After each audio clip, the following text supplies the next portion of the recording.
You alright, guys? How's it going? It's the Flying Pig here on Flying Pig United. I almost feel like a fucking paper bag job today, mate. Do you know what I mean? What an embarrassment. How you all doing today, guys? Thank you very much for joining us and getting in here. We are just here to discuss the latest Manchester United news and the aftermath and the fallout of the game yesterday and all the latest sort of reaction from myself, yourselves, pundits, ex-players alike, etc. So we're going to be getting into it. In this stream. It was a horrendous day yesterday, of course, which we want to forget about. But we are, of course, going to discuss, the latest fallouts, reaction to the game and that sort of stuff, as we always do. So, yes, we are back now, guys. We are back in the UK properly. We're trying to get back on the old grind with pumping out content for you legends. Thank you, every one of you, for being subscribed to this channel. Do us a favour at the start of this stream and smash that like button on the video. Thank you, Spooky Ghoul. Says, hi, Pig. Hope you're well. I'm not too bad. Thank you for asking. Welcome in. I hope you're good as well. Scoo Joe, Tyler, Stay Gold, Nathan Anazi, Nas, Eamon, Jonathan, Fire Up, Sosa, Garnacho and Cheese, The Vootinator, Sleepster, Nigel, Stay Gold, and everybody else as well. Thank you very much for getting in here for the show today. As I say, smash the like button on it. Get yourself subscribed if you're new. Give us a share if you want on social media. The legend that is Aaron has put the link in the live chat for the Twitter link, so you can give us a retweet if you want. Hey, Vincent Bullock, Chrissy J, Philip Chapman, Sam, and everybody, thanks for getting in here. What an absolute load of shite, guys. Oh, my goodness. I mean, we're talking about a once-in-a-century type result here. A total freak occurrence, in my opinion. The last time this happened to us was indeed in 1931 against Wolverhampton Blunderers. We lost 7-0. We matched that. So nearly 100 years, not quite, obviously, but it's essentially once in 100-year type freak occurrence, this. I think that's all we have to look at it as, is just a freak occurrence, because it's not really in keeping with the sort of team performances lately and how we've been doing and the growth that's taken place at Manchester United and Erik ten Hag's leadership and management and the players' passion and guts and determination. It doesn't really keep in line with any of that stuff. It is just a complete blip, an anomaly, and that's what we're looking at it as, I think, guys. Smash a one if you agree with that statement that this is a freak occurrence, guys. Nothing more. So, it's obviously a bad day at the office. We are going to talk about the reasons why and how this happened. Lots of ones coming to the live chat. How you doing there, Lynette Giggs? Thank you for getting in. Philip Chapman, Nikolai Lindquist, and everyone. Yeah, you can't really say that the form of Manchester United has been bad. I mean, let's face it. There's a lot of Scousey Aries who have been putting the old fucking Reebok Classic in, or the old fucking Kappa Classic in on social media and stuff, putting the boot in, and saying, they're loving it, aren't they? Of course, and lots of rival fans are loving it. The reason is Manchester United have been very good recently. We are above them in the table. We have had a much better season than those fucking shites, haven't we? Let's be totally fair. We're above them. We're sitting pretty in top 4. We've just won the League Cup trophy. We're still in the FA Cup 6th round. We're still in the Europa League latter stages. I mean, we're not really in a title race anymore, but who really cares about that in Ten Hag's first season? After 7-8 months in charge, nobody was expecting to win the league, especially with the Glazer shithouses in charge. Let's get some hashtag Glazers outs in there, by the way. Because, let's face it, if Man United had a bit more ambition in the summer window, we might have gone and got Gakpo in the end. Not saying we want that absolute scouse melt now, but maybe at the time it would have made sense. But lack of ambition cost us yet again throughout the season in some ways. So bad depth, bad decision-making in the summer, bad owners is a factor as to why this even happened in the first place. There you go. Exactly, Dante. How you doing, lad? He says, bad results happen. Liverpool lost 7-2 to Villa, remember, and 6-1 to Stoke. Difference this time is we have the right man in charge to focus the team and kick on. Also, our depth is shit and we look tired. Spot on. We played a lot of games lately, a lot of games recently with a lot of the same players. Okay, I think we just have to look at the players' performances to say that something was wrong in that game.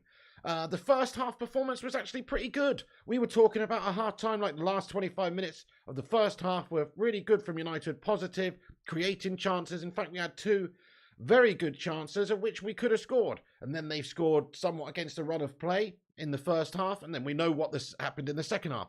It was a complete Moisey implosion in the second half. Even worse, don't really know what happened there. Yes, Ten Hag did get some things wrong in the game, I think. Starting Fred, bringing McTominay on. What the fuck was he thinking there? He did get some things wrong. He's not bloody Jesus, is he? He's got to learn and grow just like anybody else in the job. And he definitely did make some mistakes yesterday. But we're not going to blame Erik ten Hag at all for the performance of the team, really, because they've been sensational under Ten Hag recently. He has developed the team into a really, really good winning team. Yes, so he made some mistakes. You've got to give him some blame, but I think most of the blame does lie sort of with the players in that particular game. And even then, you've got to put an asterisk on it and say they have played a lot of games recently. They haven't really had the luxury of being able to rotate with another brilliant player to come in like a lot of the other top teams do. No, when we are without the likes of Eriksen and Casemiro in midfield, we have to call on likes of Fred and McTominay. And it's a bloody shambles. So, that's a big problem that we've got. I mean, players that have been so good for us lately, like Casemiro and Varane, it all just seemed to come to a head in that game. Like they just ran out of steam in that second half, maybe. Something happened mentally. They've had a bit of a positive sort of few weeks winning that League Cup final. Maybe they took their eye off the ball. You know what? To be perfectly honest, guys, I think this is one of the best things that could have happened to Manchester United, right, at this particular moment in time. It might sound like a bit of a cop-out to say that. I'm serious, man. I'm serious. I think this is one of the best things that could have happened to us. We were getting a little bit carried away. We were thinking we were invincible. We were thinking we were, we're smashing fools at left, right and centre. And now we've got to regroup. Now Ten Hag has got to get these players, back to reality. They've had a big kick up the arse now, losing this game in such a fashion. The most embarrassing result I can remember in my lifetime. They're going to feel super embarrassed. They are going to feel super embarrassed about this. This is probably the best thing that can have happened to this set of players because they're getting carried away, they're believing their own hype, etc. And it just goes to show you there's so much work still to do at Manchester United for Ten Hag and the lads. So much work still left to do. So they've got to get themselves focused and back on the right track now. So we could have easily just keep sauntering to victories. We won the League Cup final. Then we got a game against West Ham, which we come back and win easily in the end. And things are just getting a little bit too easy. They're getting a bit too easy for United and the players. So in a way, this is the best thing that could happen because now they've got to reset. They've got to, figure out what went wrong, address the issues. Ten Hag's obviously got a lot of issues presented to him in that game for a lot of the player performances. He's going to analyse these issues. They're going to watch that back. And they're going to work on things which they would not have worked on otherwise. So I think this is a good thing, guys. I think this is a good thing. Abjif, thank you for your super chat, mate. He comments, everyone going against Bruno because he's not a Brit, says Abjif. What an absolutely ridiculous comment, Abjif. Nobody cares if he's British, Portuguese, fucking Venezuelan. Nobody gives a toss. He's a red lad. He's a red, okay? We'll get on to Bruno in a minute. That's a ridiculous statement, Abjif. Nobody cares. Look, McTominay's Scottish. He's British. If you want to call Scots Brits, which they are technically. I don't. But if you want to call them technically, then we all say he's shit too. You're talking rubbish, bud. So thank you for your super chat, though. But anyway, Bruno Fernandes, we'll get onto that in a moment. Yes, he's one of the many players who have had an absolute shit show in the game yesterday, no doubt at all. In fact, let's talk about it now, seeing as you've mentioned it, right? Seeing as you've mentioned it, Abjif. Bruno Fernandes is coming with a lot of criticism after the game, and rightfully so. Rightfully so. His body language is abysmal in the latter part of the game. He's letting people run past him. There's even, I didn't see it actually at the time, but they were talking about after the game that he was gesturing to Ten Hag on the bench, sub me off, and all this guff. If that's the case, it is an absolute disgrace for our captain to be acting in that way. So it's not about him being Portuguese or anything, but it's about him holding himself in the right sort of fashion and manner and having the right level of commitment for Manchester United. You're talking about the captain of United is supposed to be passionate, hungry, determined, never give up. Not sub me off. And actually, there's some things to come out to say that he didn't even want to substitute. I mean, who knows? Samuel Lyhurst or whatever, Luckhurst, says Bruno Fernandes did not request to be substituted during United's defeat at Liverpool. United sources say he sought clarification on his position. I mean, look, you've got to feel sorry for him in a little way because he is being played all left, right and centre all over the gaff. Paul Scholes has said on Bruno Fernandes, I actually feel sorry for him when he's played. He's been pushed out to many positions to do a job for the team. He was on the left versus Liverpool. He's been on the right. He's played through the middle. He's been a little bit all over, which is a fair comment, really, isn't it? It is a fair comment. And he should absolutely not be being a complete pansy with his body language and giving up like all of the players did. People seem to be singling out Bruno a little bit because he is the captain. He is supposed to be leading and having passion. But I saw a lot of the players give up in that game. Certainly once it got to 4-0, it looked like nobody really gave a shite anymore. They just wanted to get off that pitch. And that is wrong. That's plain wrong. I don't think we can single out Bruno Fernandes personally. I look at the whole team as being complete melters.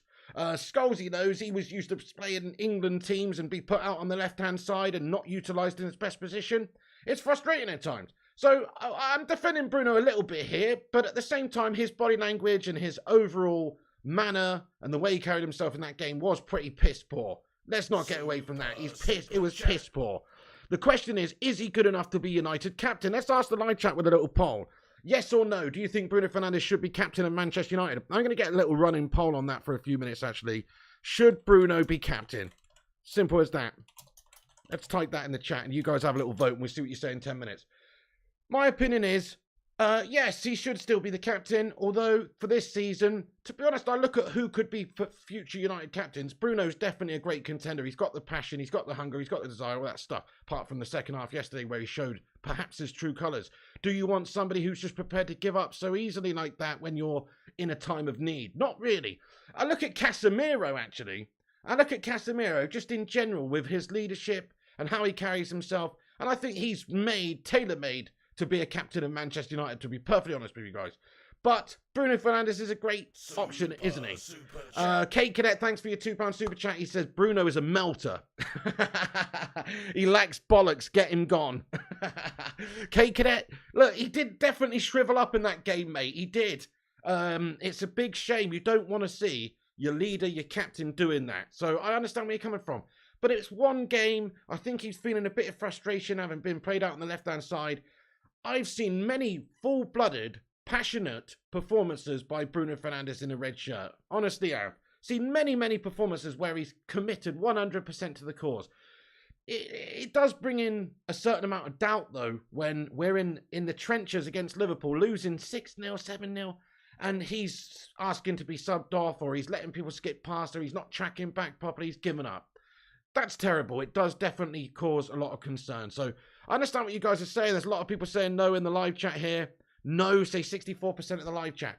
I would give him the benefit of the doubt personally. That might surprise a few people for now, because I feel like all 11 players on the pitch let us down yesterday and they bottled it big time. But he has got the armband, and that is a sad indication of what was going on in that game yesterday.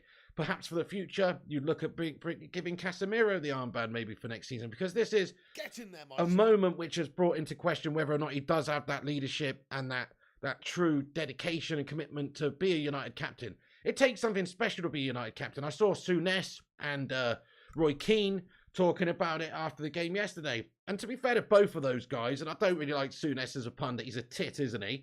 But as players, nobody could question their determination. If they were 5-0 down, they're not just giving up and letting people skip past them. If anything, they're digging in and they're fighting and they're trying to close that gap. They're trying to get some sort of consolation. They're trying to lead their troop of players who are having an absolute shit show, and they're trying to, get them to close the scoreline gap as much as possible for the remainder of the game. It could have gone to 5-0 yesterday, and then if United had just shown a bit of determination and just work with each other, work for each other as a team, and nobody gave up, we could have got maybe a couple of goals back. And then, yes, it's still an embarrassing, horrendous result in, say, 5-2 or something, but it's not 7-0 worst result we've had since 1931. So that's where it was an absolute nightmare, guys. And Ten Hag knows. So I think Ten Hag's going to give Bruno Fernandes a full-on beasting soon. Abjif says, I mentioned that because TalkSport going crazy on Bruno. Thanks for your super chat, lad. Yes.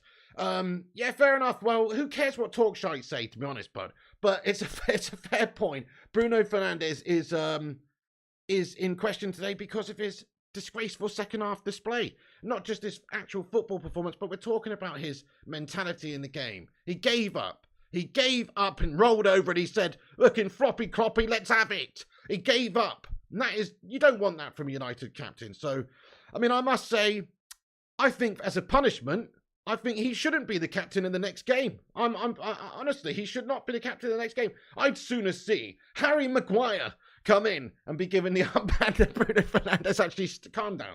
Let's calm down. But he shouldn't be the captain for the next game. If he wants to earn that captaincy back, he's got to prove it by putting in full-blooded performances and not giving up. I'm saying long term, maybe he still can be the captain of Manchester United if he gets that petulance out of him, if he's not giving up so easily. And the reason for that is because up to now, I feel like he has been a passionate performer for us and always given his all, but not in that game. And that was disgusting to see. But I also saw quite a lot of the other players just melting around in that game and giving up, not giving great account of themselves. Is Rafael Varane really jumping and leaping up for every single ball like he should be in that second half? The second half was abysmal from everybody. So, I'm concerned with it. Luann France, thank you for your super chat there, you legend. Let's go. She says, you guys are wishy-washy. You did the same to Rashford when things weren't going well. Back all players, and that includes Bruno in their dark hours. Love that, Luann France. Thank you very much for your comment there. Yes. I mean, yeah, but also, nah. I mean, Bruno Fernandes let us down second half with his manner, with his mentality, right? Okay? You are held to a certain standard when you're at Manchester United around. Rashford, I was prepared to always give him time, and I know he's a nice lad, but he was shit for 18 months. I always kept the faith in Rashford. And I am keeping the faith in Bruno Fernandes, don't get me wrong. But you cannot just say, oh, let's just forget about it. He was fucking terrible in that half, not from a football point of view, from a mentality point of view. He's got the armband. So we do have to talk about it. You do have to take heed, Bruno. And he does need to be punished. He does need to have that talk with Erik ten Hag where they say, look, what the fuck was going on with you yesterday, bud? You've totally let the side down. Because he did. You've got to have that chat. And if you don't have that chat, then we're just pretending that everything's okay when it's not. So, look, Bruno showed a little bit of a character flaw maybe there yesterday, which we didn't know necessarily existed. Sometimes he gets a little bit petulant when things aren't going his own way. You see that from a lot of footballers. But I have never seen a captain of Manchester United like that give up. I mean, one credit for Harry Maguire, right? Harry Maguire has been United captain for a while, right?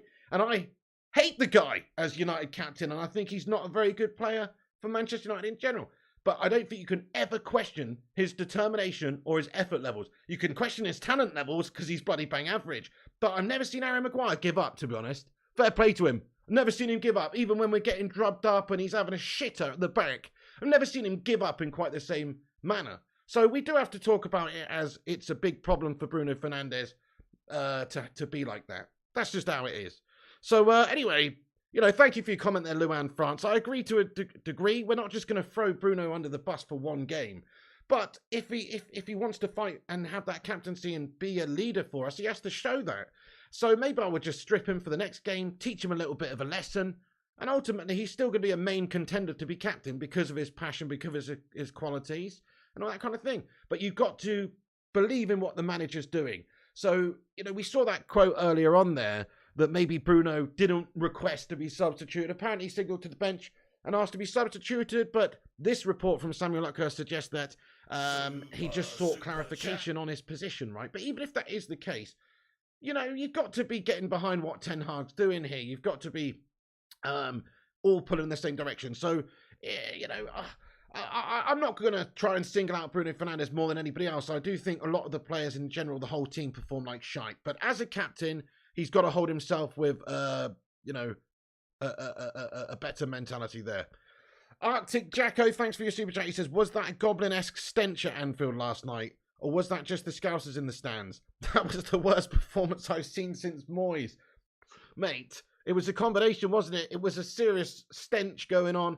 And from the Anfield faithful, absolutely, yeah. But to be fair, they were very good in the second half. Manchester United were absolutely terrible. Nobody can see that sort of result coming. I think it's just a combination of many things. It's Liverpool having a point to prove in a big game against United after a shit season. It's Manchester United maybe getting a little bit ahead of themselves by having such a successful few months under Erik ten Hag and all the momentum just going in one direction. It's back to reality with a big old bang. So, and the players obviously fatigued maybe with having played so many games recently. The first 11 is good, but beyond that, there's not that much strength in depth. And so if we had the benefit of being able to rotate over the last few weeks, like some of the top teams do, you see Man City with so much strength in depth. If we had that same level of depth, then we wouldn't be feeling it so much in that game. There's no way we lose that game 7-0. So it was like a full-on endorphin dump after the League Cup final. We've managed to battle back against West Ham, but something had to happen at some point. The wheels had to fall off at some point. You can't keep that level of winning going when you don't even really have a full squad in order to be able to do such things. So I was expecting us to lose at some point. And of course, that's football. You know, anything can happen on one individual day. But what's happened here is it was a bad day at the office for everybody involved at United. It was a great day at the office for everybody involved at Liverpool. It was a freak occurrence. Every single thing they touched turned into a goal. Like, they had 3 goals in that game. They'd have still beaten us 4-0 anyway. But they had 3 goals in that game, which just happened. The ball just happened to land to them perfectly after a shit bit of play where it's pinged around or something, deflected off somebody's arm or leg or some bullshit, and just landed perfectly for their player to have a strike. That happened on 3 occasions. So it was a bit of a lucky, freak game, that, guys. Let's just be totally honest. It should have been 4-0. I'm not saying that's good, but it should have been 4 or 5-0, not 7-0. Everything just sort of went for Liverpool, and everything went against Manchester United. Summed up by the only 1 or 2 chances we had, really, just not quite going for us either in the other end. So it was just a terrible, terrible outcome for United in general. Hey there, Kane's Gaming Channel. Sorry for not shouting out everybody in this stream, but thank you everyone for getting in here, right? You're a bunch of legends. Thank you everyone for getting in here. Just on the Bruno thing, we've got a poll going at the moment. Have a vote. 67% of people say no, he should not be captain. That surprises me a little bit. It's only 1 game, right? He has been very, very good for us for months now. He's somebody who I've always sort of looked to try and make things happen. He's all over the place. He's working very hard for the team. He's passionate and determined. And he always has shown that up until that game yesterday. So, look, everybody's entitled to a bad day. He definitely had one of those. And you can't hold yourself in that sort of esteem if you are United captain, that's for sure. But come on, guys. Let's try and regroup here. Everybody was gash. Let's give him a chance. Maybe 1 game, give the captaincy to somebody else. But long term, he's still a great leader for Manchester United, I think. Honestly. Yes, he's look, at 7-0, at 6-0, you've got to show a little bit more class, Bruno. You really do. Ten Hag has said it's down on all of the players. Look, his quotes after the game here. He said, you can lose a game, but not in this way. Also, the second half is unprofessional. That's not Manchester United. It can't happen. We have to talk about it. I saw 11 individuals losing their heads. This was not Manchester United. So, yeah, I'm sure he's going to have a private conversation with Bruno Fernandes himself and say, look, that's just not on. That level of commitment is terrible. You've got to pull your players forward here. You've got to try and get back into the game, no matter whether it's 1-0 down, 5-0 down, whatever the case. You have got to be that driving force in the team to just settle everyone, to lead by example. And that's where he went wrong yesterday. So look, he's going to get beasted. He's going to get punished just like everybody else. But Ten Hag said after the game, it's down to 11 players being super unprofessional, and that is definitely the case. I think it's all of them. Jonathan Gallagher, thanks for the super chat, mate. He says 2 of our biggest rivals away concede 13 goals, says Jonathan Gallagher. Okay, Jonathan Gallagher, nice one. Thanks for the super chat, mate. What's that all about, though, Jonathan Gallagher? A little bit negative, isn't it, pal? What about all the goals that we scored in the meantime? All the goals that we've scored, We've had an incredible run, Jonathan. You're picking out a couple of fixtures here and saying 13 goals, 2 of our biggest rivals. What the fuck's that all about, Jonathan Gallagher, mate? Bit cynical, mate. Come on. Like, why don't we talk about the 50-odd goals we've scored since November 6th compared to Chelsea's fucking 6? Why don't we talk about that? We have been a great attacking team recently. Do you know what? I'm starting to get pissed off, man, with the fan base, right? We've had 1 game. We've had 1 game here where we've shit the bed. We've not even shit the bed, actually. We've shit the whole house. There's crap all over the place, to be fair. It's horrendous. But we need to have a clean-up job, don't we? Look at this record from Jurgen Klopp in his first season, right? We're having a better season than Liverpool are, by the way, already right now. They beat us, but we're having a better season. We've won a trophy. We're in the top 4, and they're shitting the bed. Let's not pretend. Oh, yeah, you can fucking wank yourselves off all night in your fucking scouse duvet about this 7-0 victory for the next 10 years if you want. We're still having a better season than you toe rags. You know what I mean? Let's have a look at Jurgen Klopp's first season at Liverpool, 51 games, 22 wins. That's pretty shit, isn't it? 0 trophies. They finished 8th. 8th in the Premier League, for fuck's sake. Eric Ten Hag, first season, it's not even over yet, but it's still better than Klopp's first season. 42 games, 30 wins. 1 trophy already. Still in the FA Cup, quarterfinals, UEFA Europa League last 16, and 3rd place in the Premier League. right? And we need to panic and start fucking, having a real clean-up of these players that have performed so brilliant for us for 3 months just because they lost 7-0 to Liverpool. Nah, we don't. We need to regroup. We need to reset. We need to work on the problems and the issues that were exposed in that game, because there were character flaws from some of the players, a lot of the players. There were tactical errors made by Erik ten Hag, of course there was. And there was fatigue and other issues coming into effect as well. That's the reason why we lost this game so heavily. It's not just as simple as, oh, we're shit now. That's rubbish, guys. We're a very good team. We're better than Liverpool this season. They just happened to turn up and blitz us on the day. It happens, man. It's the same reason why Mike Tyson could get knocked the fuck out by Buster Douglas or whatever. It can happen. Anything can happen on any given day. It's 11 men versus 11 men. And so our 11 men happen to shrivel up and just bend over second half. That's the shame. That's the shame of all of this. But look at that record there from Klopp in his first season. And look at that record there from Erik ten Hag so far in his first season. We are still in with a chance of winning the FA Cup. We are still in the chance of winning the Europa League. And you know what? You know what, guys? I'm going to call this right now. I'm going to just put my bollocks on a platter right now in public and say, we are winning another trophy this season. We are. I don't know if it's the FA Cup or the Europa League, but we're winning another trophy this season. This is the best thing that could have happened to Man United. Now we have to work on all the problems that were exposed and presented to us in that game, and we will be a better team for it. And Ten Hag will get the best out of these players in the next game. Real Betis are going to get fucking drubbed.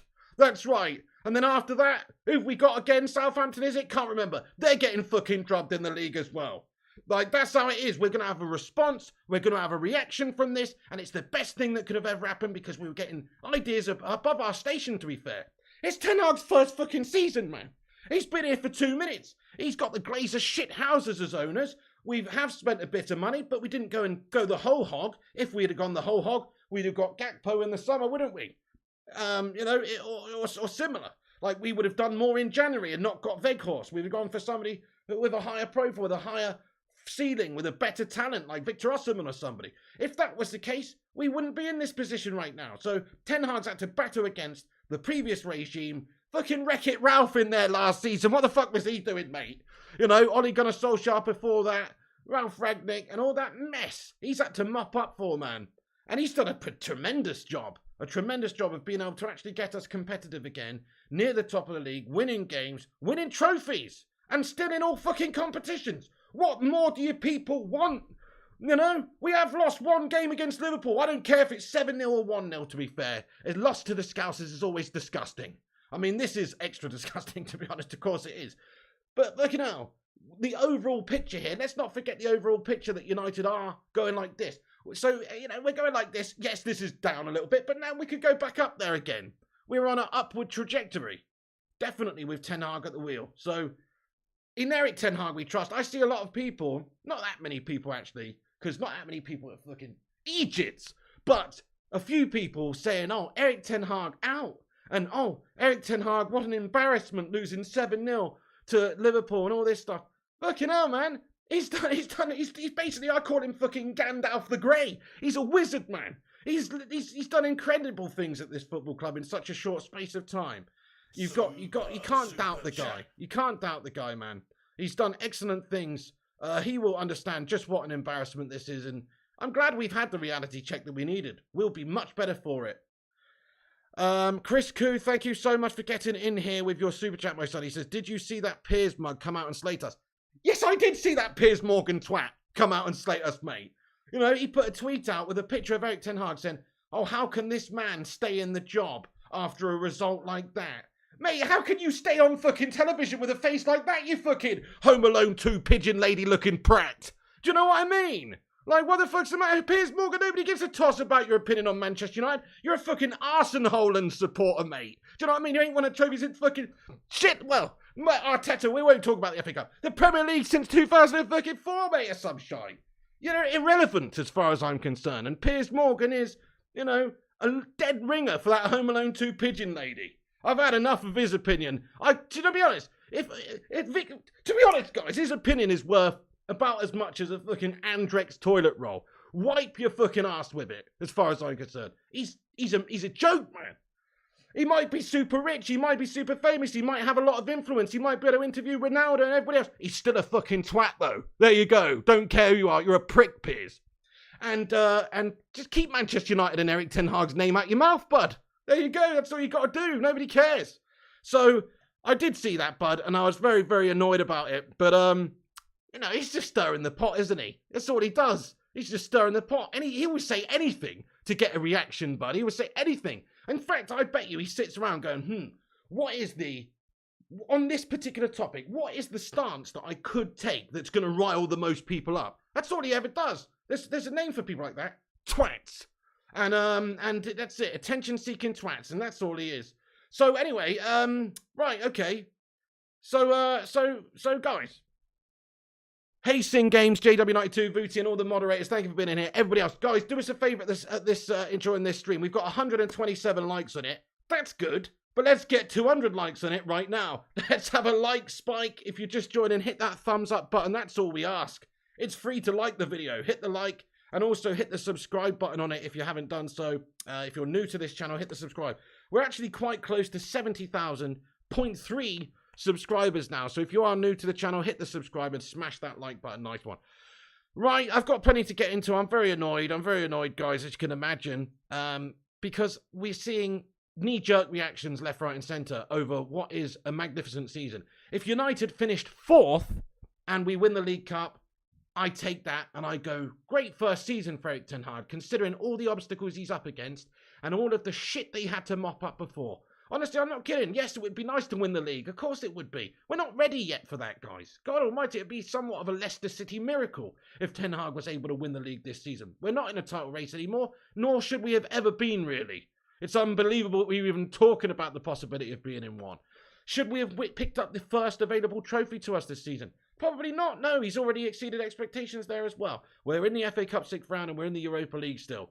Pipe down, everyone, and calm down. This is not a time for panic. We have done well up until this point. In fact, we've done amazing. And so has Erik Ten Hag. So in Erik Ten Hag, we trust. Let's get a little hashtag in Eric we trust in the chat, because I just want us to show a bit of faith in this guy, man. Like this is a tiny blip on what is otherwise an immense season by him as an individual. All Man United players had a complete mare in that one. I think Ten Hag takes the least of the criticism out of everybody involved, to be fair. And you know that Ten Hag going to try and get the reaction that he needs. So this is a report from the Mirror, to be fair. Take it with a pinch of salt. But it says, Erik Ten Hag forced his Man United players to sit in silence and listen to Liverpool's players celebrate in the dressing room, and told them to use it as motivation to ensure they never capitulate so meekly again. You know, he's a psychologist, Erik Ten Hag. Look at sort of some of the things that he's done this season. Like earlier on in the season, we had a horrendous result, and he's made him go for an 8-mile run, and he's gone on that run with them. You know, he's going to beast these guys, and he's going to make them look at this terrible performance and learn something from it. Absolutely, Aaron, back your manager. Absolutely. And this isn't Moyes. This isn't Moyes who's having a flipping daymare all over the place. Ten Hag's actually done better than anybody could have imagined. Here's reports coming in, and players pictured arriving at Carrington at 9 a.m. this morning. Reports are from Manchester Evening News that Ten Hag had already been at Carrington for 2 hours before they arrived. You know, so he's got everyone in early, but no more earlier than him. He's in there planning, preparing, getting ready for the beasting that he's going to be giving these guys. This is the manner of the guy. I think we've got a perfect guy in charge to discipline this team after a terrible performance like that. They do need discipline as well, because a lot of those players did let their heads go in the second half. Like I say, Bruno, but not just Bruno, a lot of them did. So they definitely need to be they definitely need to kick up the arse. Simple. Abjif, thanks for your $5 super chat. He says, Piers told he'll do a sue at Old Trafford after Arsenal win the league. And he wants Erik Ten Hag to apologise to Ronaldo. His team got lucky and he's gash. I mean, I want Piers Morgan to apologise to every single mirror he's ever fucking looked in. And I'm not talking about the shitty newspaper he used to be editor for, where he tapped fucking dead people's phone messages and made stories out of it. No, I'm not talking about that mirror. I'm talking about a glass mirror that he looks in every fucking day and offends with his fucking reflection. That's what I'm talking about. So, thank you very much for your comment there, Abjif. I couldn't give a toss about Piers Morgan. I'd appreciate it if all of you legends in the chat didn't mention that fucking toad in this rest of this stream, because he's a complete shithouse, bud. Right. So, anyway, Piers Morgan, what a scumbag. Right, so the players are getting beasted. The players will have their psychological assessments made over the next coming weeks, I'm sure. Not weeks, but days. You know, that's what's going to happen. I mean, let's see what Gary Neville said about it. Gary Neville afterwards says, finish strong this season, top 4, League Cup in the bag, and maybe a go at the FA Cup and Europa League. That is a successful season for Manchester United. And then in the summer, Ten Hag can have another transfer window. Gary Neville doesn't always, but on this occasion, he's absolutely talking sense, isn't he? You know, just one loss against Liverpool was horrendous. I don't know if you saw the video of him sat next to Carragher, where Carragher's fucking celebrating every single goal, and, you know, Gary Neville's face just going like this after every single goal. You know, he loves Manchester United. He breathes Manchester United, just like we all do, right? And it was a horrible experience to witness that. But he's absolutely right. That one loss doesn't define our season. We're still above the Scouser twats.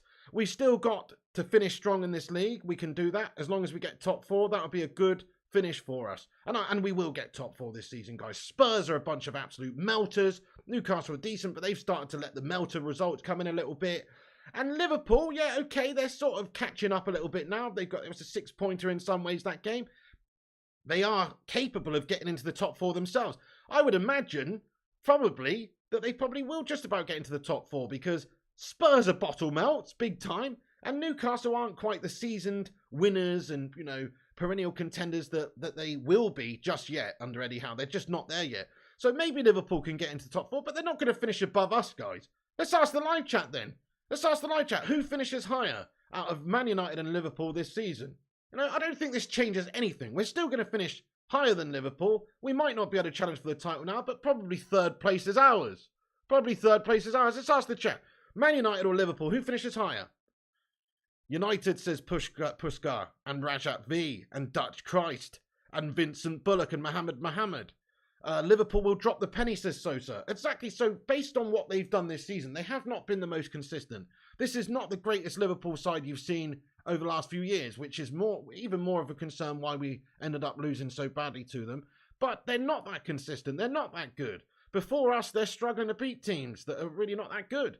So it's just one of those freak, weird games and results that has happened. But ultimately, their season is pretty calamitous by their recent standards. Klopp has had a bit of a nightmare, and they probably will continue to have a little bit of a nightmare. Whether or not they have more of a nightmare than Spurs and Newcastle, that's debatable. But I don't think, if you looked at what has happened so far for the season, for Ten Hag and Klopp, I don't think that they're going to magically go on some winning streak and we're going to start losing loads of games now and they're going to finish above us. No bloody way. No bloody way. We're too good of a team for that. We will bounce back. We will bounce back. And like, I see a lot of people saying, oh, you know, Lisandro Martinez, he's shite now. What the fuck, guys? He was terrible in that game. So was Raphael Varane. I mean, like I said, I called them Bin and Ben the Flower Pot men in the bloody watch-along. Flobba-dobba-lobba-lobba-lobba-dob. They were all over the bloody gaff, weren't they? And it was horrendous. But Martinez is a battler. He's a passionate player. He's had an absolute melt just like anybody else. It was a weird anomaly of a game. I know that he'll be back passionate with his cleaver in hand, ready to go to war. For us in the next game, that's the sort of guy that he is. So dust yourselves off, lads. Understand that 99% of the fan base are behind you, and we understand that it was just one of those days at the office, which is best to forget. Best to forget. It's a weird game, wasn't it? Very bizarre, guys. I mean, what can you say other than it was just a freak game? Okay, so you know, it's tough, guys. It really is tough. I can't really explain why that happened. I don't think any of you can. It's just a freak game, and we need to put it behind us. There's lots of people slamming players in our team like Bruno or like Martinez. And, you know, some of it is definitely warranted, and I understand a lot of it. I mean, Bruno Fernandes was basically being quite petulant in that second half. He was being, you know, not showing the true intent. He basically stopped. He stopped playing, really. That is kind of worrying, isn't it? So I really hope that Erik Ten Hag went into Carrington today, and he's gone over to Bruno. He's gone into a bunch of the players as well. And he's given him the old double fingers, mate. He's kicked him in the stomach. He's given him a stone cold stunner, you know, because he is the Dutch stone cold Steve Austin, if you look at him. Give me a hell yeah in the live chat. Because he, and because that's the sort of guy he is. I think he is a disciplinarian. He's not going to take any shit from these guys. And he probably will punish them and beast them, and maybe Bruno Fernandes will have to do twice the punishment the other guys would do, because he's the one who was having the armband, And that is important. You can't just give up if you're Man United's captain ever.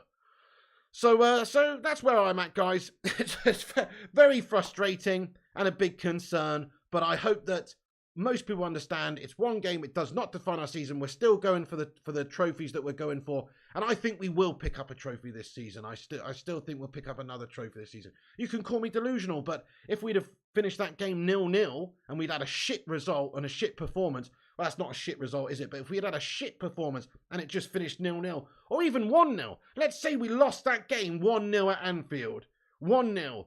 Would people be saying, "Oh, all of a sudden we're a crap team. All of a sudden we're not gonna win any trophies now for the rest of the season or finish in the top 4"? No, you wouldn't. A loss is a loss, though. It still means the same thing. We've dropped 3 points. You wouldn't be saying that if we lost 1-0 at Liverpool. Because I'll tell you something, Liverpool are a good team, even though they've not been that consistent this season. And Anfield is notoriously a ridiculously tough place to go.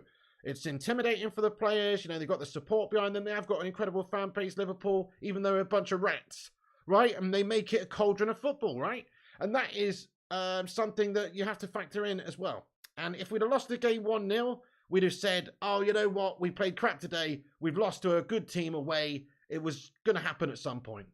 So I don't think, you have to really pay too much attention to the scoreline. It was a freak situation. A freak situation. Right, we're going to get into the live chat for a few minutes before we get into the rest of the news and stuff like that to see what you guys have got to say about the game, because I love to hear what all of you legends have got to say for yourselves. So please do have your say and get in there. But as always, smash that like button on the video if you haven't done so. Hit the thumbs up on it and subscribe to this channel if you're new to the channel to get your thoughts and opinions in. You only need to be subscribed for 0 seconds to have your say and get in there. So let's be having you. Yeah, fair enough, Arctic Jacko. He says, "I've never seen heads drop like that before." It's a fair point, very concerning. Like we were talking about Erik ten Hag's statement after the game, he said that the 11 players, they basically gave up. He said, you can lose a game, but not in this way. Also, the second half is unprofessional. That's not Manchester United. It can't happen. We have to talk about it. I saw 11 individuals losing their heads. This was not Manchester United. So you're absolutely right, guys. They did seem to just give up. And that is the worst thing we've seen. But you know what? It couldn't be any more of a polar opposite of the level of commitment and the level of passion and determination that this team has shown over the last few months. So it's a one-off. It's not like this is a regular thing. If that was going on every single week, then yeah, it's a massive cause for concern. But it's a one-off. Other than that, they've been full-blooded. They've been passionate. They've been determined. They haven't given up. They have the amount of comebacks they've had, the amount of times we've been a bit ropey in the first half, and they've shown grit and determination to come back second half, does not really concern me for the rest of the season. That one game, yes, is fucking awful for that. But it doesn't concern me over the last few months. Thank you, Sean Easton says, "Respect you, Pig, allowing opinions." That's what we do around here, mate. This is a community fan channel. Look, I do get on here and I vent, and I like to have my say about Manchester United. That's why I started this YouTube channel many years ago, guys, over 10 years ago now, is to talk about Manchester United, the club that I love, and give you my thoughts and opinions and vent. But we also are a community here, aka the Bacon Brigade, and we love to give everybody the chance to have their say, and and get their opinions in. Zedge says, "This club needs a real manager like Mick McCarthy." You fucking what, Zedge? Do you know what I mean? Nobody said that ever in the history of the human race, bud. Thank you for subscribing there, Subsler and Noel as well. Bailey says, "Honestly, Pig, I think it's because of fatigue. If that fixture was a week ago, we would have destroyed them. Bruno shouldn't be captain. The players fed off his energy. Bitch boy throwing strops and giving up." Yeah, okay, fair enough, Bailey. You know, he was absolutely terrible for giving up in the game, bud. I completely agree. But can you really honestly say you've seen Bruno Fernandes wearing the armband behave like that before? Who knows what's going on? Who knows what's going on in Bruno Fernandes' head in that day? It was obviously not good.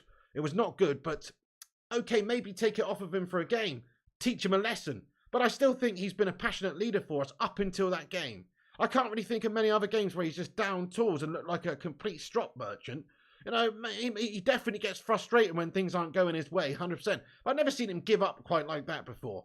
We don't know what's going on in Bruno Fernandes' head, but something was wrong, absolutely, and it's not acceptable. But me personally, I give him the benefit of the doubt, just like I give all the 11 players on the pitch the benefit of the doubt, based on their last few months, based on what they've done since they've been at United, and based on Ten Hag's management of the team and what he's got out of these players and how they've performed for him. I give him the benefit of the doubt, even though he was a disgrace in the game in the second half and giving up and letting people skip past him and signalling into the bench reportedly to come off and all that sort of stuff. It is horrendous. But I personally think he's too good of a player to just discard. Or he's too good of a player and too good of a leader, actually, to just say, hey, you cannot be captain anymore. Everybody makes mistakes. It's how you come back from the mistakes, isn't it? Is what defines you, really. And if Bruno Fernandes ever does that again, I think it's fair to say he's not captain material. But, man, up until this point, I think he was. Slabby's better, says Abjif. Well, like I say about Slabby, I never saw Harry Maguire ever give up. But you've got to have qualities as well. You've got to have qualities as well. Dutch Christ, thank you for your super chat here, lad. He sent in a £5 super chat. He says, when I win the treble in 2 years, even the Pope will bow before me, but respect on my name and declare me the second coming of Jesus. Amen. Dutch Christ, a little bit blasphemous there, bud, as is your name in general. Do you know what I'm saying? But Dutch Christ, you know, what are you on about? I love it, though. I mean, that's it. That's the confidence we need. We need people to believe in Ten Hag, and I actually am with you. I think give him 1 or 2 seasons more. This is his first season. Give him just till the end of next season. We will be a much better team, a much better outfit than we have been even up to now. Thank you so much, Dr. Christ. Let's get a cheeky little hell yeah in the live chat for the guy. I appreciate you. Yeah, Kingslayer. Now, you bring up a great point. Paul Scholes said exactly the same. Kingslayer says, I don't understand Bruno on the wing. I don't really understand Bruno on the wing either. He has worked well on the right-hand side a couple of times, though. So he unsettles the opposition, I think, by playing there, because people aren't really sure quite what to do with Bruno Fernandes. He's not a conventional winger. They're maybe expecting that he's going to be playing through the middle. And then we change things up and we kind of have a different dynamic. We kind of end up confusing the opposition. And Bruno has got great passing ability, particularly when he's on the right-hand side in some recent games. And he's done really well and created chances and put in good performances. But it doesn't make sense to experiment really in a game like that against Liverpool and put him on the left-hand side. You could have put Rashford on the left-hand side and had him up against Trent, and he'd have probably run him ragged. You know, so it's a strange decision by Ten Hag that. Bruno, I think, was probably feeling that decision and was frustrated anyway. And then with what happened in the game and how ineffective he was just getting more and more flustered and frustrated throughout the game. It's no excuse. You've got to show your bollocks, don't you? And you've got to, you know, lead the team. That's what you've got to do. Could you imagine Roy Keane ever giving up quite like that? You can't do it. You can never imagine it. So that's what the big problem is Bruno gave up. But you can understand his frustrations as to being out on the left-hand side. Scholes said the same, like I say earlier on. This quotes from Scholes after the game. He said, actually he feels sorry for him. When he's played, he's been pushed out to many positions to do a job for the team. He was on the left versus Liverpool. He's been on the right. He's played through the middle. He's been a little bit all over. Bizarre decisions from Ten Hag, to be fair. It is. Guys, what is Bruno Fernandes' best position? Let's have a vote in the chat. What is Bruno Fernandes' best position, guys? It's clearly playing as a central attacking midfielder. You know, clearly in behind the striker, threading balls through, creating, running around in that hole, you know, and causing the opposition a lot of problems. That's where he's best at. But maybe, you know, you look at what we're doing with Weghorst. So Wout Weghorst has come into this team and he's sort of playing every single week, isn't he? Why is Wout Weghorst playing every single week, guys? It doesn't make sense. He's decent, but that's all. The reason he's playing every single week is because we don't have anybody else really, and we sort of have to shoehorn him in there because, you know, we don't really have a full set to be able to play how we need to play. He's having to play every single week, even though he's kind of bang average. So that's why we're seeing Bruno moved around. That's why we're seeing Rashford go up top, because he's got an eye for goal at the moment. It's just one of those, isn't it? Ten Hag sort of, you know, we can't say, oh, Ten Hag doesn't know what he's doing. He obviously knows what he's doing, but I feel like Weghorst is playing almost just as a formality at the moment because we don't really have much depth up there. And look at what Scholes has said on Weghorst. He's quoted as saying after the game, Weghorst is in the team to be a defender, really. Get in there, He said, you're talking about Manchester United number 10 or a centre forward. He's in the team to be defensive. He's the one who runs about and rats about, and everybody likes playing with him because he does that. But quality-wise, as well, you've got to have a certain level of quality to play for United, and it's not there. And that's basically how I feel about him as well. He is just being in there. He's been put in there because he's a sort of utility man who can play. Well, Ten Hag certainly thinks he can play in the hole, and he's played up top at centre forward and stuff. And he does some leg work. He presses. He runs. He's a big, strong unit and that kind of stuff. But technically, he is not there.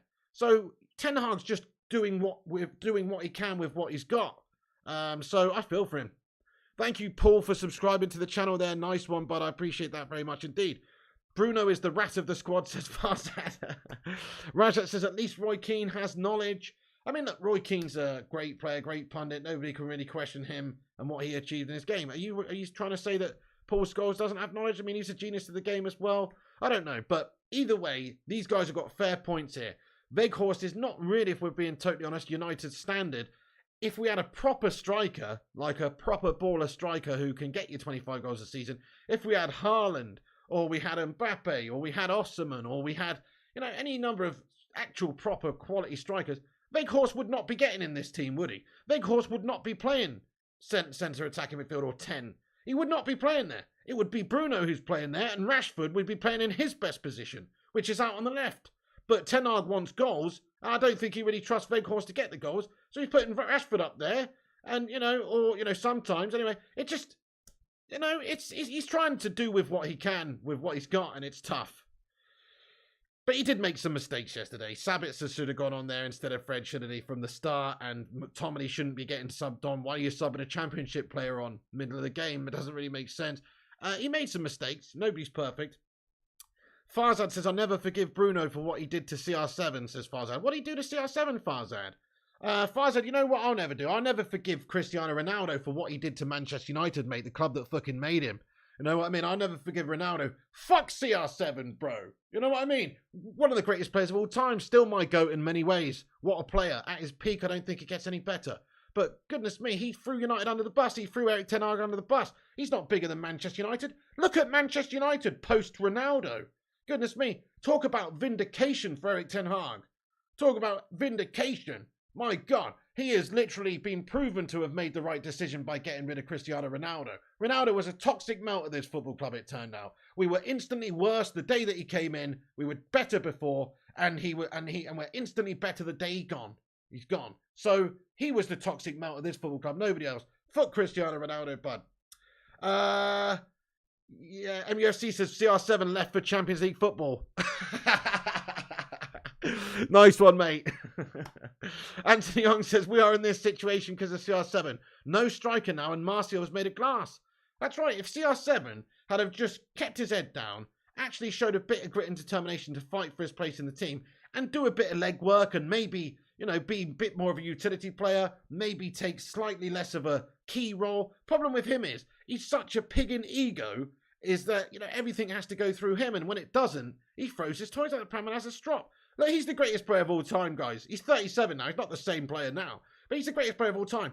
But he has to realise that times change and things move on. And the team is more important than one player. So I don't even want to talk about Cristiano Ronaldo anymore. He's not a United player anymore. He's playing in the fucking Saudi League, guys. He's making a huge amount of money and he's scoring goals up against bloody farmers and stuff. The team he was playing the other day had a bloody camel at left back, for fuck's sake. Do you know what I mean? Like, he's not playing against top tier players every single week, is he? He's playing against average players and average teams and looking good because of it. In the Premier League this season, he was pretty fucking bang average.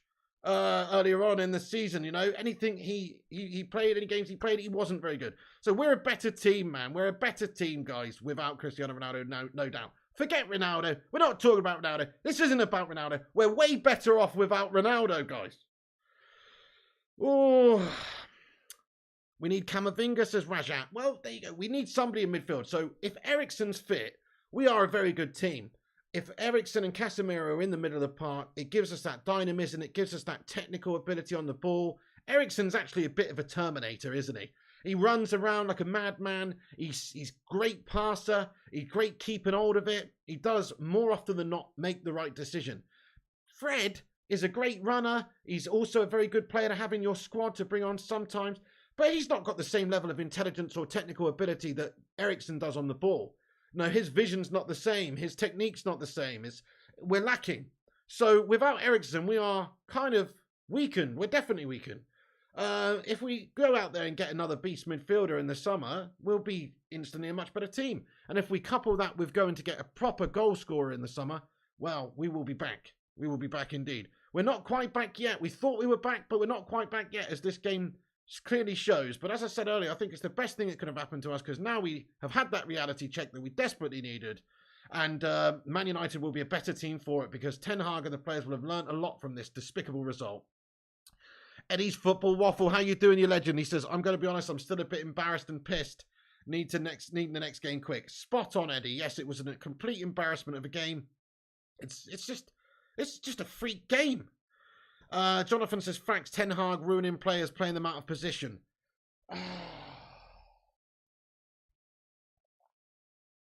Jonathan Gallagher, I might have to take your spanner off of you, bud. I don't know if I can have a moderator representing this channel with such a bad take, lad. Do you know what I mean? Like, Bruno Fernandes has played right mid for us a bunch of times recently, and he has played brilliantly.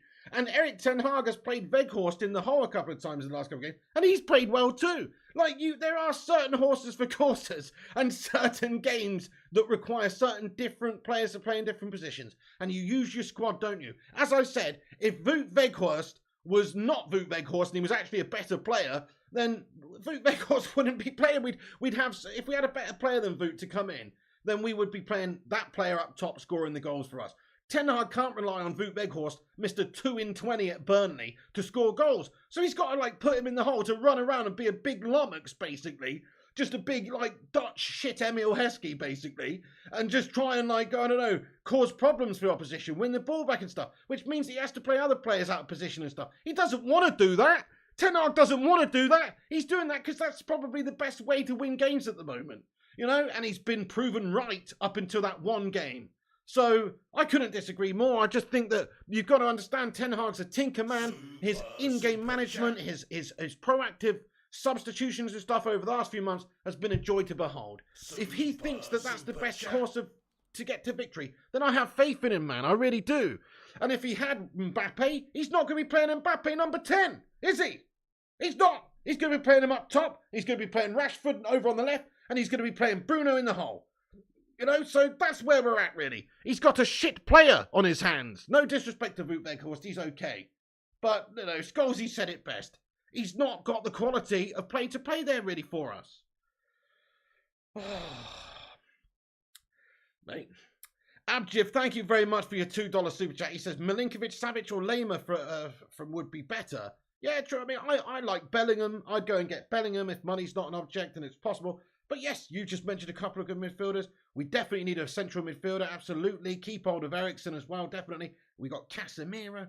Fred and McTominay, not quite good enough. We know that. Fred's good. I like Fred for a squad player. McTominay can piss off to Kettering Town. We know that he's a bang average melt. But the real problem, I think, United now, if we've got Eriksen and Cassie fit, our midfield's good. The problem is we don't have a goal scorer at the top of the pitch, do we? Where's that man to bang you 20-odd goals a season up top? We don't have him. So as soon as we've got that, we'll be okay. Stephen O'Sullivan, thanks for subscribing to the channel. I appreciate you, bud. Get in there, you legend. Luan France, thank you very much for getting in here with another super chat. It says, unpopular opinion. Bring Greenwood back so Rashford can play on the left. Bruno can play in his proper position. No one played well yesterday. 'Twas gash. Right, yeah, Luan France. I mean, it's an unpopular opinion, but it's a good opinion in the sense that he's a fantastic player, isn't he, Greenwood? And he was showing real prowess to perhaps be a goal scorer for United. Only problem is he's a bit of a shitty rapscallion, you know? Or at least that's what it seems like based on audio recordings. Who actually knows? Nobody knows for sure. He's not facing criminal charges. They haven't got enough evidence to try him or anything or test or progress that case. They dropped it. He's a free man. So, you know, from that point of view, Man United do have the option of playing Mason Greenwood up top at striker, definitely. And if we were playing Mason Greenwood at striker, we would be a better team. Because Mason Greenwood is twice the player way more than that of Wout Weghorst, even at his age. He really is. But the big question is really, Luan Francis, do you want somebody playing for this football club who's potentially an abuser? You know, I'm not saying he is. I said potentially. And that is the real question here, Luan France. I mean, from a footballing point of view, there's no question. I would take Greenwood back in a heartbeat. But from a PR point of view, and a morals point of view, and an ethics point of view, and a Man United traditional family football club point of view, does it make sense to have Mason Greenwood at the football club? No. Not really, no. But who knows? I mean, that's unpopular. It's an unpopular opinion for me, because I know 50% of the fan base probably want Mason Greenwood back. Guys, do you want Mason Greenwood back in the starting 11? Yes or no? Do you want Greenwood back in the starting 11? Yes or no? Until I've heard more, until I've seen an interview, until I've seen a bare all open discussion from Mason Greenwood with hierarchy at the football club and all this sort of stuff, I say no. I want to hear from the horse's mouth first. I want to see what this guy's got to say for himself first. He's kept himself very private, kept himself all behind closed doors in this time. I want to see, I want to hear more. And if that's maybe satisfactory, then maybe we could think about it. But I don't think it's a good look for Manchester United to have somebody who's got that tarnished reputation playing for us. It's as simple as that. As even if he's the best player that we've had for years come through, which he is a sensational young talent. Arctic Jacko, thank you for your super chat. He says Aaron Wan-Bissaka should be starting over Triple D at right back. Diogo Diabolical Dallo. You're spot on, Arctic Jacko. Definitely agree with you now, really, because Wan-Bissaka was damn solid. He was probably tailor-made for that sort of game against Liverpool as well. Gungshi, how you doing, you handsome bastard? He says no. Ilya says yes. Chad Laker says no. So it's very split in the live chat. People do want Greenwood back based on football ability alone. But when you factor everything in, I think we can do better, guys. There you go. I think we can do better. Super Abjith, thanks for another super chat. He says everyone heard the recordings. He can do one toxic. So yes, you know, we talked about this a lot on this channel, and he's not even in contention at the moment, so it's kind of a moot point. But Mason Greenwood, that recording that came out, you know, that was leaked by his current girlfriend, actually, you know, she's still with her, I believe. Which, you know, anyway, that recording, it's hard to manufacture that recording without there being some sort of horrendous truth behind it. In my opinion, it's alleged. You know, it was only alleged what happened, and there wasn't enough proof to take it further. But how do you get that recording? How do you get that recording unless there's some horrible incident that seems to be taking place? The only way I could imagine it is if there's some sort of role play or some sort of script reading or some weird scenario like that, which is just too far beyond the realms of possibility. Because if you're anybody and somebody says, hey, read this or say this or let's pretend this scenario, and you've got anything about you and you're a footballer, and you're, you know, super rich and got the world at your feet, I would go, you know what, actually, no, we're not going to fulfill this weird fucking fantasy of yours, love. So, you know, that's the only way I could imagine it to be anything other than truth-based. So that's where I'm at with him. I think he's a bit of a wrong one. Dutch Christ says yes to Greenwood. David Carroll says Bellingham, Manchester United will sign next. Real Madrid want him. I mean, that would be the best, wouldn't it? Because he's so young and he's so good. Eamon says 5 quality signings needed. Fair play, yes. I mean, I would certainly say that you're absolutely, well, 5. I mean, yes, 3 really good signings and a couple of squad players. So we need a proper striker to score goals. We need a proper midfield baller as well to come in and play alongside Casemiro and then take some of the pressure off the likes of Eriksen and just give us that depth in midfield. We do need another centre-back to come in to replace outgoing melts like Slabby Maguire. A right-back would probably be good as well. So there's a few players we definitely need. Jeff Maddox says, do you really think that will be the last problem that bubbles up from Greenwood? I do not. I mean, I can see Mason. Well, I can see Mason Greenwood playing for United again. I actually can. But I don't think I'll ever agree with it, to be fair. But I could see an outcome where that happens. You know, I could see an outcome when that happens. I mean, Sin Games, are you in the live chat, Sin Games? Sin Games once told me a funny story about Mason Greenwood and perhaps his character. And correct me if I'm wrong, Sin Games. But Sin Games was doing delivery or something near to Carrington or somewhere where Mason Greenwood was driving around in his car. And Sin Games said that, and I've got no reason to disbelieve Sin Games here. He said that Mason Greenwood was on his phone or something like that, right? And Sin Games like gestured to him because he was the delivery driver. He's like, okay, concentrate, mate. He said, concentrate, Mason. Signaled to him, going, get off your phone. And Mason Green was flipped in the fucking finger or something. You know what I mean? He sounds like a bit of a twat. That's all I'm saying. So I know he's young. I know he's young, but I don't think we can base his character on that one interaction. But still, Calvin Curran says, United want Bellingham, but we will get beat to signing him. We can't offer the money we don't have. Glazers out. Well, we just got to hope that these shithouses are out by the summer and that we get new owners in, don't we? By the summer transfer window. Thank you very much, Daft Scottish Devil, for getting in here with your super chat here. It says, Pig, we need to use our squad in full and push for the FA Cup and Europa League and end the season with a second European treble. I mean, that's the ultimate dream, isn't it? And Daft Scottish Devil, like I was saying earlier on in the stream, when I was getting a little bit over passionate, and I was saying, it's getting a bit carried away, but I was saying, I genuinely believe that the Scousers are going to finish shite this season. They're going to just nosh themselves off about this 7-0 for the rest of the season. They might not even get top 4, and they won't win any trophies. They got a 5-2 to come back against Real Madrid, basically, and then if they're not going to do that, are they? And then their season's going to be dead. So, but us, we've still got a chance of winning trophies, and I think we will win a trophy. I don't think we'll win both of them, but I think we'll win one of them. I think we can pick up the Europa League or the FA Cup. Maybe we'll win both, but I think we will win one of them. So that would be a tremendous season for Ten Hag, a top 4 finish, and 2 trophies. Even if it just finished like it is now, and we finished 3rd, and we've got the League Cup. What a great first season for Erik Ten Hag. Let me ask the chat, guys, how many trophies do United win this season? We've already got 1, so we'll count that. How many in total do we get? So I'm going to say 2. I'm going to say the League Cup, and I think we'll pick up another trophy as well. That is it's a big statement because it's so difficult to do that in his first season. But let us know what you guys are saying. Vincent thinks 3. Kelvin says 2. Adam Asquith says 2. Abjus says 2. Ol793 thinks 1. Jeff Madrek says 2. David Hodgie says 1. Hey, the gaming simp lad, what's going on? He says 2. Yeah, fair enough, that's it. We see the beliefs about the team. Just because we lose one game in a heavy fashion doesn't stop the fact that we've been a brilliant team and we're actually looking like we can win things and we're progressing and we're still in all these tournaments. You Was says 1. John Allen says 1. Jonathan Gallagher says 1. Super Fat Frank says 3. Kevin Kilban says 4. Love your optimism there, Kevin Kilban. Crazy Joe says 1. Mount says issue is the Scousers are building and we'll be back next season. Is that the issue though, Malps? I mean, they've had a decent few results. They've still been inconsistent this season. Okay, they have got a decent squad and stuff, but they've still underachieved. And they can toss themselves off about that victory yesterday as much as they want.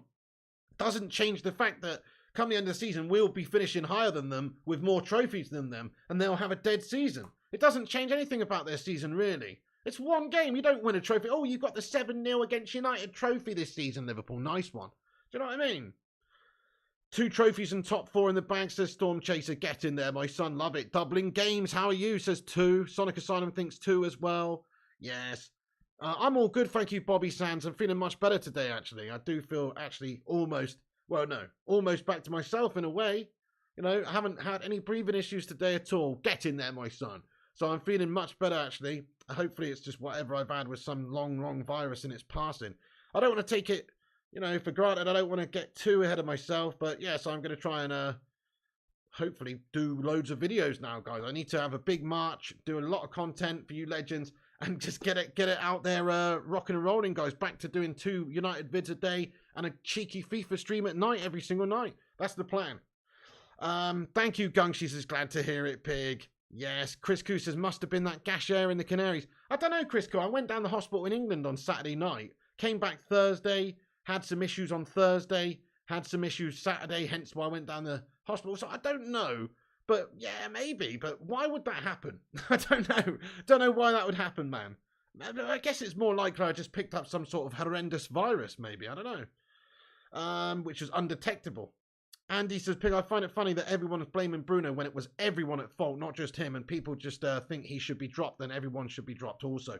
I'm with you, Andy. I think he has to be held slightly more accountable because he's leading the side with an armband on him, and you can't just give up when you're the leader of United. You've got to dig in and be the example to everybody else. So he does deserve an extra beasting compared to everybody else. Maybe dropped for a game, something like that. Seriously, he does deserve punishment for his insolence. He does.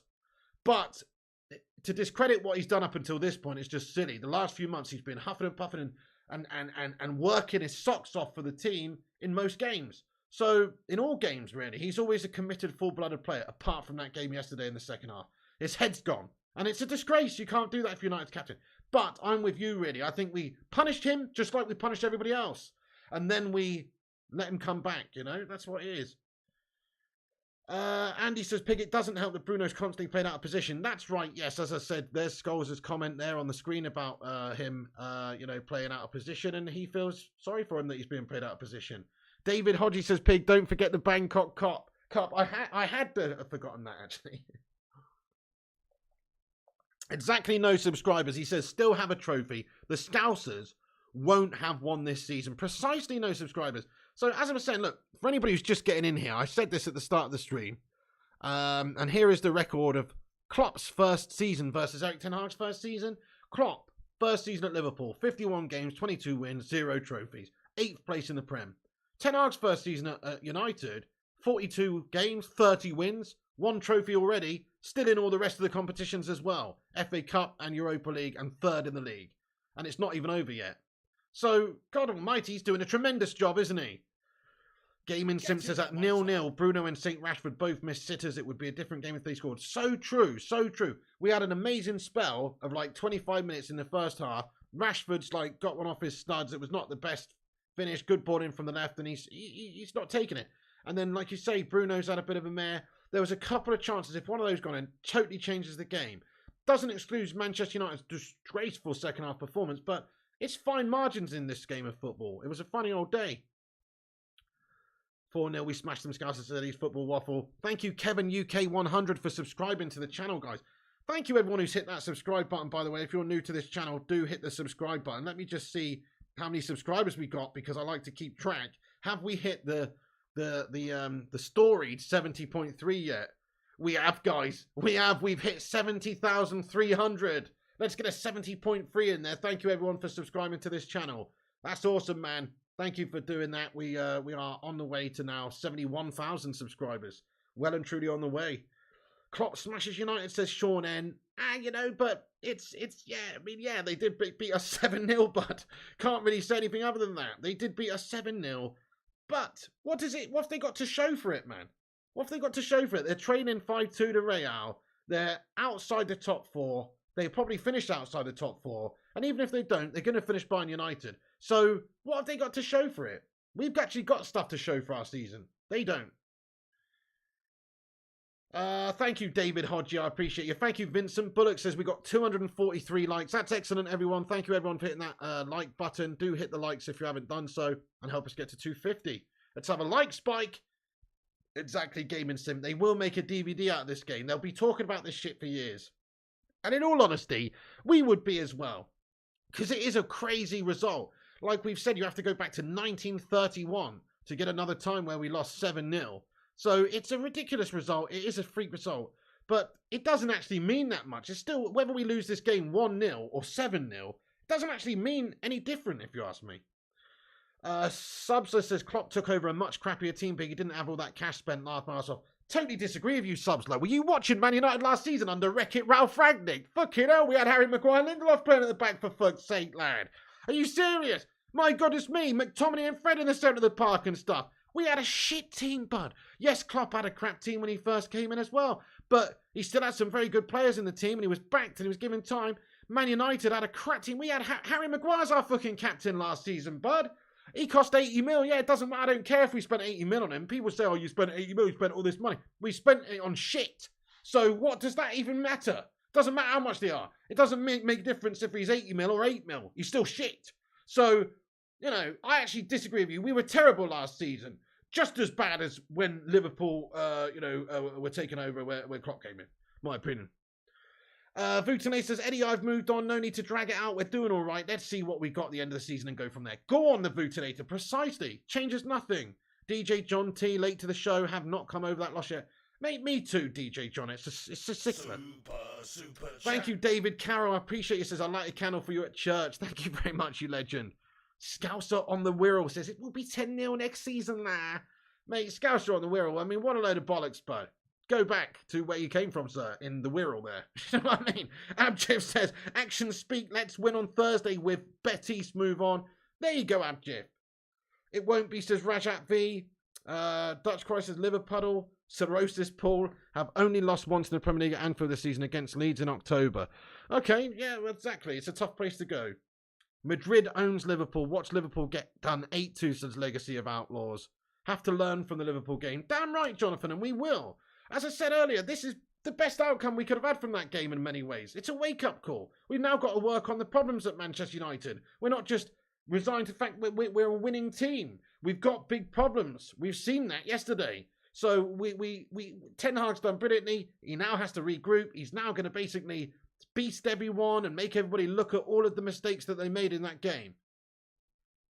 Vincent says we should have had 2 penalties yesterday. Foul Bruno by goalkeeper not to run ball, says Vincent Bullock. Wasn't that one offside? I don't know. I mean, maybe Vincent. I mean, it doesn't change anything about the performance, even if we did score a goal, does it? It doesn't change anything. It was still a ridiculously awful performance, but it's one game. It wasn't at all, says Adam Asquith. What's that all about now, Adam Asquith? Sorry. Ezio says Ten Hag got really lucky starting Weghorst at CAM and getting results in so many games. Yes, and he's played Bruno on the right. He's actually done pretty incredible things, really, that don't make that much sense, but were effective up until that game yesterday where he made a lot of errors. Let's face it, Bruno shouldn't have been on the left. Rashford should have been on the left. And it's just like one of those. He made mistakes, but he's not perfect. We had a reality check. It could have been a cup final, so it came at the right time. Absolutely, Kelvin Currens. We weren't really going to challenge for the title, were we? I'm glad it's happened in this game. Like you say, we can work on things now. Andy says Pig Varane was furious at the players after the match, shouting at the players to applaud the fans, even though it would be embarrassing. Shows that, in my opinion, he should be our captain. Respect, Andy Young. Respect. I like that, bud. Varane is a great leader. I like that he's given up international duty as well, because it's just going to mean that he's got more legs for Manchester United. I think the thing is with Raphael Varane, and if you look at his overall career, this is true. He's the type of guy that can play probably 1 game a week for you. I don't think you can play him every single game twice a week. He's just going to get injured, or he's not going to be 100%. He himself was shit in that game yesterday, bud. I think he's been the best defender we've had since Rio and Vidic days. He's been incredible for us, but he was absolutely shit in that game yesterday. But he's played a lot of games and stuff recently. And he is a very good leader, as is Casemiro, his former Real Madrid teammate. To me, Casemiro is probably the best leader we've got, and the most consistent sort of performer as well. So I would have him as my captain next season. Let's ask the live chat. In the summer, Maguire goes. You know, we've seen this with Bruno. I still think Bruno's a great candidate for captain, but he did show some gash true colours maybe in terms of his character in that second half. But I don't think you can just throw him under the bus for 1 game. But either way, he's still a contender. You've got Casemiro, Varane. Who should be captain next season, guys? Let me know in the chat. Who should be captain next season?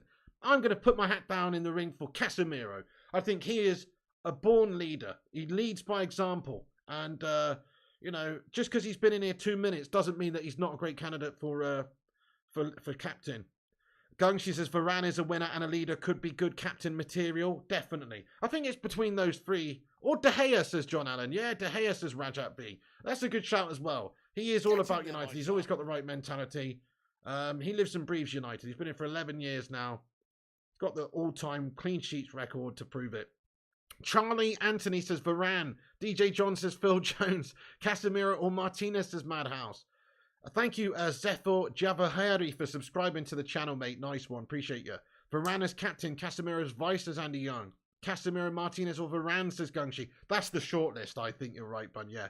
And Eddie, I always prefer a player out on the pitch as well. So even though I love De Gea, he's not my captain because I want my player, if anything, in midfield. I want like a Roy Keane type captain, which is why I love Casemiro. Casemiro says DLBia. Varane or the Butcher, says Charlie Anthony. We could take a risk of sign Rashi as captain, just like we did with Rooney, says Ezio Auditor. Thing is, though, Rooney was super. What a workhorse! What a captain by example Rooney was, though. You know, that's Rashford. To be fair, this season he has led by example and been absolutely brilliant. But Rooney was not even the most vocal, but he was just such a bulldog that he actually made sense. He fit more of the captain role mould, in my opinion. But still, Rashford, yeah, Rashford's still a bit young, if you ask me. But he knows what it's all about to be a United player. Piggo and everyone, have a good evening. Hey, thank you, Eddie's Football Waffle. I appreciate you, my man. Yes, we will try and bring those fan panel shows back very, very soon indeed. I will let you know as soon as we do. You'll definitely be invited on. Daft Scottish Devil, thank you for the super chat, mate. Get in there, my son. He says, let's get a love heart in there for Daft Scottish Devil. Thank you very much for that one, dude. He sent a Dutch super chat in there, an orange one. Appreciate that. Ten Hag vibes. Thank you, bro. He said, Pig, if we win the FA Cup or the Europa League, or we win both, we will shove Liverpool off their perch with us being on 68 or 69 trophies compared to Liverpool's 67 trophies. The best revenge against Liverpool. Is that accurate? Oh, yes, if we win both of them. Yeah. Because they're one ahead of us now in terms of major trophies overall. Yeah, you're right. You're absolutely right. So if we win 2 this season more, we will leapfrog them. You're absolutely right, yeah. But you know what? You know, it's a fair point, but you have to go back a long time to factor in a lot of those Liverpool trophies. Like, come on. In the Premier League era since 92, Liverpool have got how many Premier League titles, guys? Answers on a postcard. You don't need to answer. It's 1. It's 1, guys. They've got 1, right? 1 Premier League title, yeah? That's it. Who the fuck are they to talk to us about trophies won in the last however many years? Yeah, they done well in the Champions League on a couple of occasions recently. They did it with Gerrard and they did it with Klopp. They've got 2 major European trophies in that time. Fair enough, yeah. But so have United. Fergie won it a couple of times as well in that era. So, it's like, and it's a harder competition to win, but it's not as hard to win as the Premier League. The Premier League is harder to win than, the Premier League is harder to win than the Champions League, in my opinion, because it's a 38-game season. It's not just a knockout tournament. That's why you can get teams like Chelsea manage to defend backs to the wall their job all the way to the fucking final and nick it on penalties against Bayern. That is how you can get a result like that. It's easier to win the Champions League than it is to win the Premier League, in my opinion. But we can have a vote on that too. What's harder to win, the Champions League or the Premier League? The Premier League is over 38 games. There's no denying who the best team is over the course of a 38-game season, in my opinion. Abjad says Champions League has quality teams. Well, yes, they're the best teams in Europe, but still, you get freak runs. You get teams get far in the tournament. Tottenham got to a Champions League final, for fuck's sake. You know what I mean? Nuff said. Nuff said. Tottenham got to a Champions League final, guys. Nuff said. Premier League, says DJ John. Whereas how many title races have Tottenham been in? How many title races have Tottenham been in, guys? Look at Ajax, says Max Martinez. There you go, precisely. So the Premier League's harder to win, I think. I think that's fair. And we won it 13 times in that era. So Liverpool, don't even come at us with trophy talk. Right, okay. Andy says, Pig, I don't like strikers or wingers as captain. Too far up the pitch, centre or midfield or defence works better. Communication, very rare. You'll see a winger as captain. I agree with you entirely, Andy. Central defensive midfielder, Casemiro would be beautiful, or a centre-back, yes. Dutch Christ says, Crybaby, Melter, character, blame, shift, rat, snail, Bruno. Keane would be throwing punches at him. He ain't even world-class of a player too. Who, Bruno? I mean, if you look at his stats over the last few years, he's got very impressive statistics. But yes, Roy Keane would have absolutely belted him one if he was on his team, definitely. Could be worse. Imagine supporting Spurs, says Malps. Chelsea beat a Barca team with Messi, though, before Bayern. They did, Bendor, yeah. And do you know how they did that? I don't know how. I don't really know how they did that. I do know how. They defended like lions, to be fair. That's how they did it. They defended, and Ramirez chipped one in, didn't he? Just like in one of the games. And, it was like they defended amazingly. But they weren't a fantastic footballing side. Barca are a much better team, but they defended. And let's face it, they got a bit lucky. Chelsea got a bit lucky in those ties against Barca. They defended amazing. They even had John Terry sent off in one of those games. And they had to play the remainder of the game with 10 men. Like, they did amazing. They defended amazing. But they were a bit lucky. Yeah. Champions League is better. You can't put Southampton into Milan on the same boat, says Abjif. What do you mean, bud? What do you mean, bud? I'm talking about winning the Premier League. I'm not talking about Southampton or anything. I'm talking about winning the Premier League, my son. Like, it's very difficult to win the Premier League, much more difficult than it is to win the Champions League, I believe. But hey, look, we can differ on that one. Champions League and Premier League are both hard. It's harder to do the European double and the European treble. We did both the Premier League and Champions League. There you go, Darth, exactly. Right, guys, I'm going to have to wrap this video up because we're coming up to 90 minutes, I've just seen, and that's too long. So we're going to finish this video. Thank you, every one of you, for watching this stream and getting your thoughts and opinions in. I love talking with legends. Oh, by the way, sorry, just one little piece of news here in regards to the potential takeover. So nothing major. There's no huge more news on it, but just completely off topic. We were talking about the game yesterday and the fallout. But Qatar in pole position to buy Manchester United with an offer that could reach €5 billion. Or £5 billion. They want to keep Erik ten Hag, whose work is valued, and help him bring United back to the top by recruiting a major player in every position. So, this is a report that's come out today. That's what we need. We need new owners. Let's get a hashtag Glazers out. The only reason we lost 7-0 is directly because of the Glazers' lack of ambition in the summer and stuff. Yeah, we spent money. We did spend a lot of money, but we didn't spend all the money we needed to in order to get all of the players we needed. We allowed them to go to other teams. Thank you, John Boy Cat. Love you too. Thank you, Bruce McIntosh. I'm feeling a lot better, man, today. Dutch Christ says 90 minutes now, extra time. Qatar in, says Elliot Manduna. Glazers out, says Bruce McIntosh. Abjif says oil me up. Duncan and Adam and Chris Koo all say Glazers out. Thank you, guys. We did spend money wrong, Andy Young. Yes, we should have gone and got just a little bit more spent to get the players we needed in.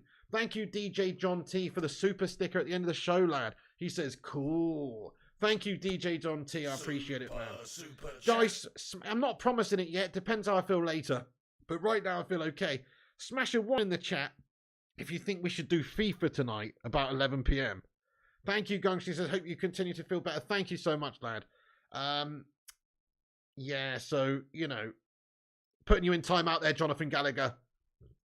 Don't say fuck a whole country in the live chat as a moderator on my channel, mate. I know what you mean. Perhaps elaborate on that a little bit and say fuck investment from Qatari-based firms or whatever. But don't just put fuck and then the country. That looks bad, Jonathan Gallagher. Warning for you, sir. Warning for you, sir.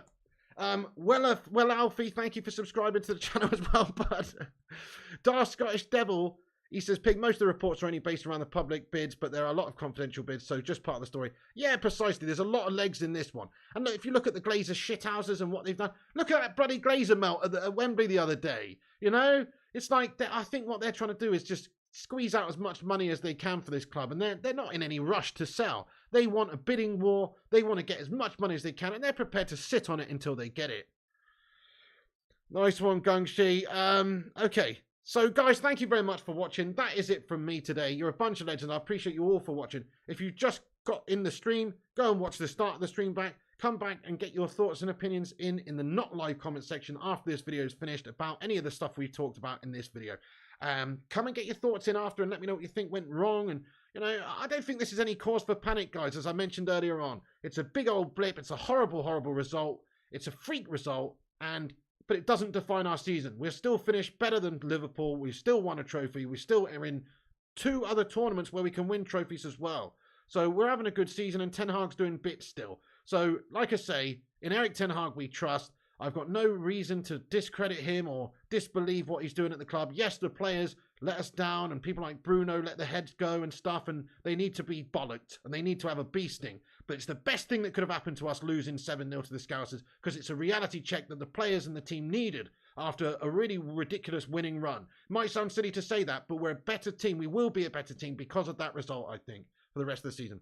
Thank you, guys. Thank you, everyone, for watching. Good night, everybody. Or not good night. If there's more United news tonight, you know, I'll be back on 9 o'clock-ish to give you the lowdown. If there's anything, you know, worth discussing, we will jump on and talk about it. Make sure you like and subscribe to the channel and click the bell icon for notifications. Follow us on Instagram, Facebook, Twitter, TikTok, and Twitch at Flying Pig United. Rush Mano, you legend! He says, fuck these shithouse Glazers. Let's get a hashtag Glazers out to finish this stream on. Well said, Rush Mano, absolutely. I will be coming back tonight as well, hopefully if I'm feeling okay, and do a FIFA stream, guys, for the first time in a long time. Elliot Manduna, thanks for watching. Dutch Christ, Sean Eason, Sefa Jeffahuri as well, Vutinator 0793, Abjif, Madhouse, Kelvin, DJ, Eamon, Chris, and all the legends of the channel. Thanks to all the moderators like Gangshi, even Jonathan Gallagher, and everybody else, all the moderators for getting in here. Thanks for watching, guys. That's it from me. See you soon. You've been watching The Flying Pig on Flying Pig United, and I'll see you on the next one.